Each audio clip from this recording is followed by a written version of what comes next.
Allez-y, présentez-vous. Bonjour, je m'appelle Hamza, j'ai 9 ans et demi et c'est ma première année de tennis. Bonjour, je m'appelle Mathis, j'ai 8 ans et c'est ma deuxième année de tennis. Bonjour, je m'appelle Sacha, j'ai 9 ans et c'est ma première année de tennis. Bonjour, je m'appelle Romy et j'ai 10 ans et c'est ma deuxième année de tennis. Bonjour, je m'appelle Mathilde, j'ai 9 ans et demi et c'est ma 5e année de tennis. Bonjour, je m'appelle Victor, j'ai 10 ans et c'est ma première année de tennis. Afin d'évaluer correctement chacun des joueurs, je les observe en situation d'opposition. La situation de référence est la suivante. Limite du terrain, un carré plus un couloir. La mise en jeu se fait par-dessus la tête. Annoncer les balles fautes. Deuxième service autorisé par un coup droit. Compter ses points gagnés. À la suite de cette observation, nous pouvons constater la non-maîtrise des éléments de base. Un gros manque de concentration, les joueurs ne sont pas concernés, ainsi qu'une absence totale d'une attitude dynamique. On peut ainsi évaluer le groupe dans son ensemble. Peu d'échanges, peu de services bons, dû à la non-maîtrise du lancer de balle et donc de l'équilibre au niveau des appuis, et pas de position d'attention dynamique.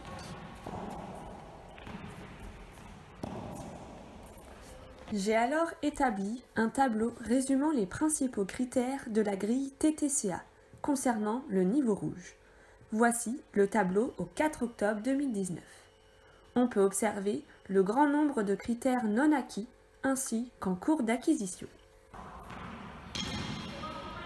J'ai pu alors établir mon objectif de travail annuel, qui est d'être capable à partir d'un service par-dessus la tête de faire un match sur terrain rouge en utilisant le score et en respectant l'adversaire. L'objectif du cycle présenté est le suivant. Être capable, à partir d'une mise en jeu par un service, d'enchaîner des coups droits et des revers en adoptant une position d'attention et un replacement.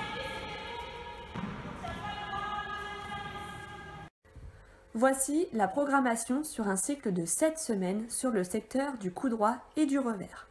Le service sera également abordé. La séance 7 jeux et matchs permettra aux jeunes de mettre en application tous les éléments abordés les semaines précédentes et me permettra ainsi de les évaluer grâce à la grille d'évaluation TTCA du niveau rouge ainsi que de mon tableau récapitulatif.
Le cycle se termine ainsi à la 7e séance.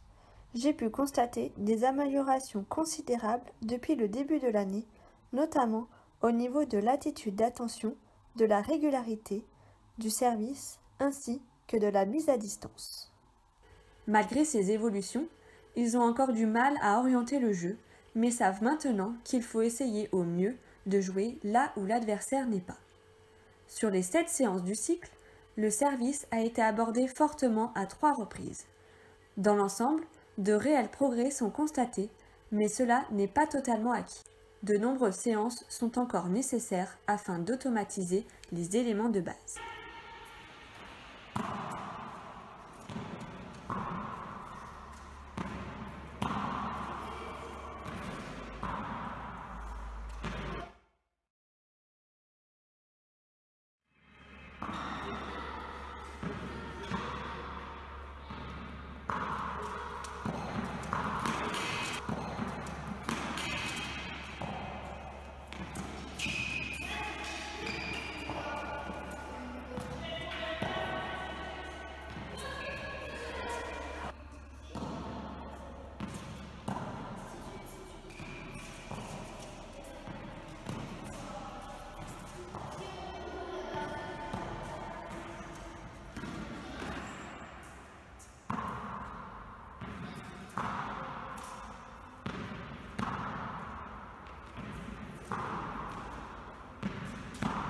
À l'issue de cette séance de jeu et match, je peux ainsi remplir mes tableaux évoqués antérieurement. L'évaluation faite grâce à la grille TTCA démontre que les joueurs sont en cours d'acquisition du niveau rouge. Si l'on compare le tableau des capacités de début d'année à celui de cette fin de cycle, nous pouvons constater de réelles améliorations dans les 3 domaines clés. Pour un ordre d'idées, les smileys rouges doivent tenter de disparaître au maximum à la fin de l'année. Ce groupe est composé principalement de 4 joueurs: Bruno, Tristan, Laurence et Élodie. Il s'agit d'un groupe loisir qui participe entre autres uniquement aux tournois internes du club. Afin d'évaluer correctement chacun d'entre eux, je les observe en situation d'opposition.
À la suite de cette observation, nous pouvons évaluer le groupe dans son ensemble.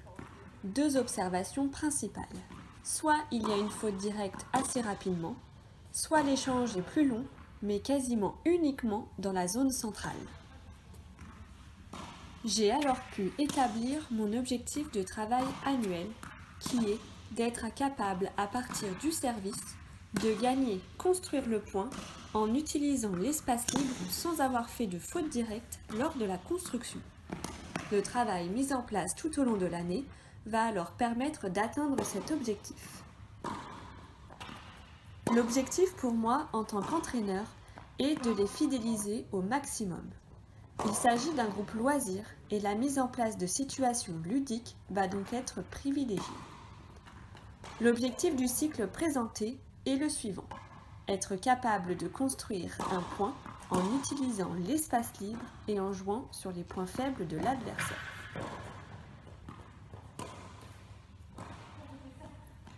Voici la programmation sur un cycle de 7 semaines sur le secteur du coup droit et du revers.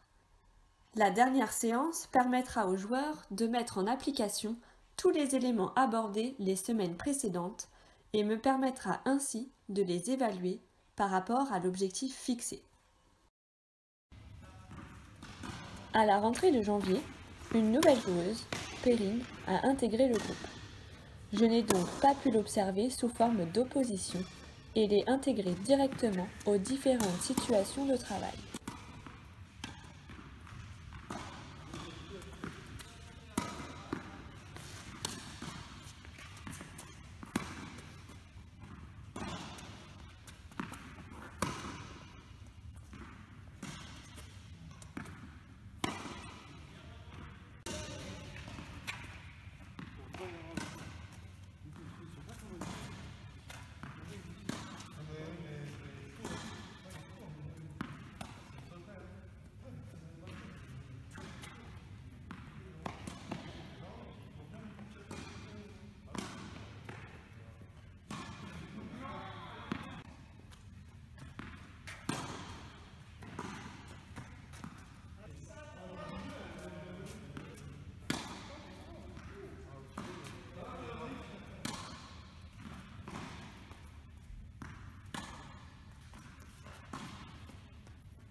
Le cycle se termine ainsi à la 7e séance.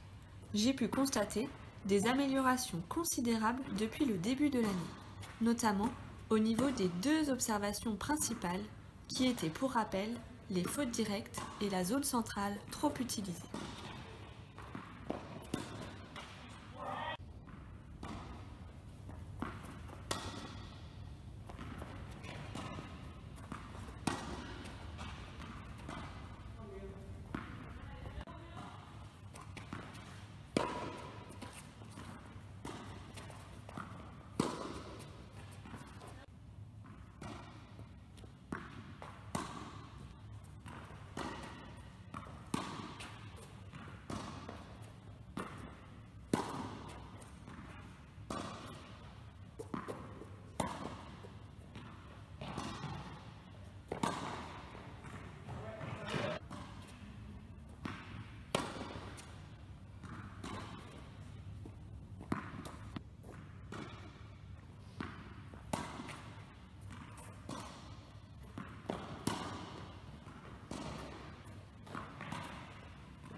Les joueurs savent et comprennent désormais que pour gagner un point, il est plus simple de faire courir l'adversaire et de jouer sur son point faible. Dans l'ensemble, de réels progrès sont constatés, mais de nombreuses séances sont encore nécessaires afin d'automatiser tout ce qui a été vu les semaines passées.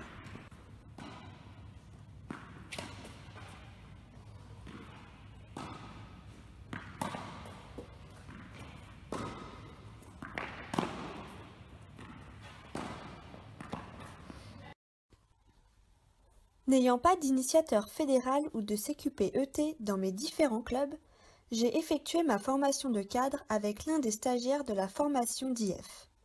J'ai pu l'accompagner pendant sa semaine de stage au Krebs de Poitiers, qui s'est déroulée du 22 au 25 octobre et qui était organisée et animée par les formateurs de la formation DGEPS ainsi que les stagiaires de cette année. J'ai donc suivi pendant cette semaine de stage Hugo Chouilly, 17 ans, en classe de terminale. Il est classé 30.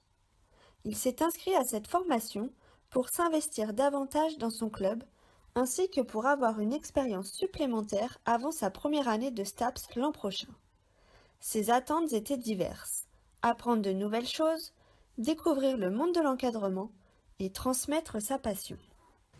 Dans le cadre du stage pour les IF, il a été demandé aux stagiaires, dans un premier temps, de prendre en charge un groupe de jeunes d'un niveau inconnu pendant 30 minutes sur un thème donné au préalable par les formateurs. Ma démarche débute donc par une situation d'observation. On remarque tout d'abord qu'Hugo réunit les joueurs afin de se présenter et de présenter le thème. Il leur explique les consignes et effectue également une démonstration pour une meilleure compréhension. On observe qu'Hugo se déplace bien autour du terrain en portant son attention sur l'ensemble des joueurs, mais il lui manque une raquette en main. À la fin de son échauffement, il réunit de nouveau tout le monde pour changer d'exercice. Par contre, attention à avoir tous les joueurs tout le temps dans le même champ de vision, car un des joueurs s'est replacé et Hugo n'y a pas prêté attention. En ce qui concerne la sécurité, Hugo a su mettre en place différentes règles malgré l'absence de matérialisation au sol. Lors des démonstrations, il réunit et place tous les joueurs d'un même côté pour que tout le monde puisse bien observer ce qu'il démontre. On observe qu'au niveau de son attitude, Hugo reste un peu en retrait malgré des corrections techniques qu'il peut apporter à certains joueurs, comme à ce moment où il corrige une prise au service, ou à ce moment où il n'hésite pas à faire ressentir le bon geste en le faisant avec le joueur. Hugo a une voix très calme et une tonalité faible. Je pensais honnêtement que cela poserait problème, mais je me suis rendu compte que les joueurs étaient obligés d'être attentifs à ce qu'il disait.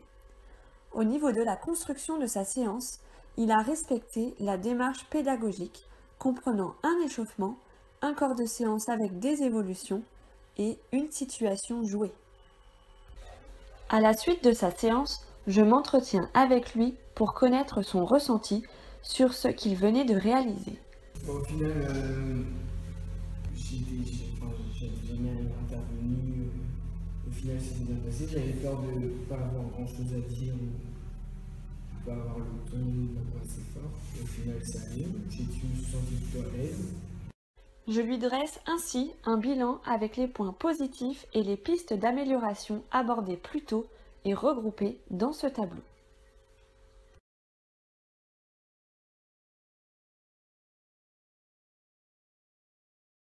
Dans l'organisation de la formation des IF, j'ai effectué une présentation orale devant l'ensemble des IF stagiaires et des DE stagiaires. À l'aide d'un diaporama, je leur ai ainsi présenté une synthèse de ce qu'est la galaxie Tennis. Donc, ce matin, on a pu le mettre en avant.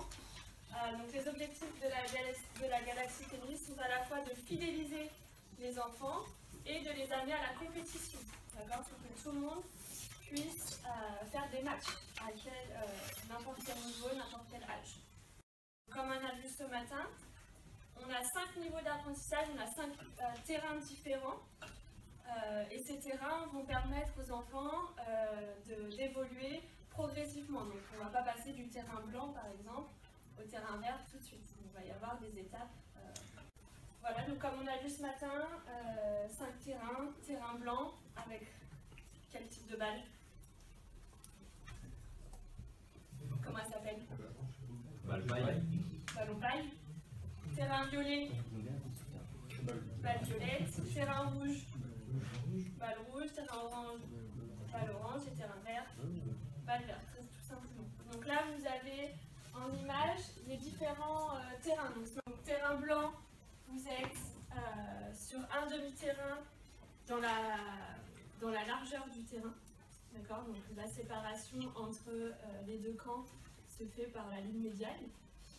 Terrain violet, pareil, c'est qu'on ajoute les couloirs. Donc il est un petit peu plus grand. Terrain rouge, cette fois-ci, on est dans l'autre sens. Donc le filet nous sépare avec les couloirs. Sans les couloirs, c'est un peu comme on veut. Quand on organise des compétitions, c'est le juge arbitre qui décide un peu. Vous pouvez utiliser les 2 carrés de service pour avoir la notion de déplacement, mais vous pouvez aussi utiliser qu'un seul carré de service avec un couloir, par exemple. C'est vous qui décidez, vous faites ce que vous voulez, en fonction par exemple du nombre de participants qui gèrent. Terrain orange, terrain 18 mètres, avec la balle orange, et terrain vert, grand terrain, comme vous. Afin d'évaluer les jeunes donc sur ces différents niveaux, on a une grille de compétences qui peut nous aider. Donc ça, c'est la grille de compétences générale pour chaque niveau. Et en fait, elle va avoir tout ce qu'on attend en fait, d'un jeune, par exemple, à un niveau violet. Et ben, toute cette colonne, c'est tout ce qu'on attend sur un niveau violet. D'accord? Cette grille, elle peut vous aider pour organiser vos séances. Si vous n'avez pas des thèmes définis, par exemple, par vos DE, ou quand vous êtes tout seul, vous ne savez pas quoi faire, ça peut être vos thèmes de séance. Donc, par exemple, on va violet, jouer tous les premiers services au-dessus de la tête. Et ben, samedi prochain, on va faire quoi? On va faire du service. Pour tous les niveaux, donc pour les 5 niveaux, en première ligne, on voit que la dominante est de jouer des matchs. Donc tout le monde est capable de jouer des matchs, même en terrain blanc. On l'a vu ce matin. En terrain blanc, vous avez fait des matchs, donc les jeunes en terrain blanc, eh ben, ils peuvent être opposés et faire des matchs, et gagner des matchs, et compter. En clôture de cette présentation, je leur ai fait visionner la vidéo créée par la FFT sur la galaxie Tennis. Afin d'effectuer un bilan sur la formation d'Hugo, j'effectue une analyse de sa dernière séance comme séance d'évaluation. Parmi ces pistes d'amélioration, nous avions abordé le fait d'être plus acteur de sa séance. Il faut en effet continuer de le travailler. Sur cette séance, il s'est intégré lui-même comme 4e joueur. Cela a entraîné un manque d'apport quant aux 2 joueurs laissés en autonomie, notamment au niveau de la façon de tenir sa raquette. Je décide donc d'intervenir sur chacun des joueurs. En ce qui concerne la sécurité, Hugo a fait des efforts, notamment lors des rassemblements entre chaque exercice. Par exemple, ce jour-là, il décide de faire asseoir tous les joueurs pendant qu'il installe son matériel. En ce qui concerne la matérialisation, Hugo a fait d'énormes progrès, puisqu'on constate que dès l'échauffement, les terrains étaient délimités. Et pour cet exercice, il matérialise même à l'aide de languettes les zones à viser. En ce qui concerne la tonalité de sa voix, Hugo a fait des efforts tout au long de la semaine de formation lors de ses interventions, comme par exemple à ce moment où il n'hésite pas à encourager les gens.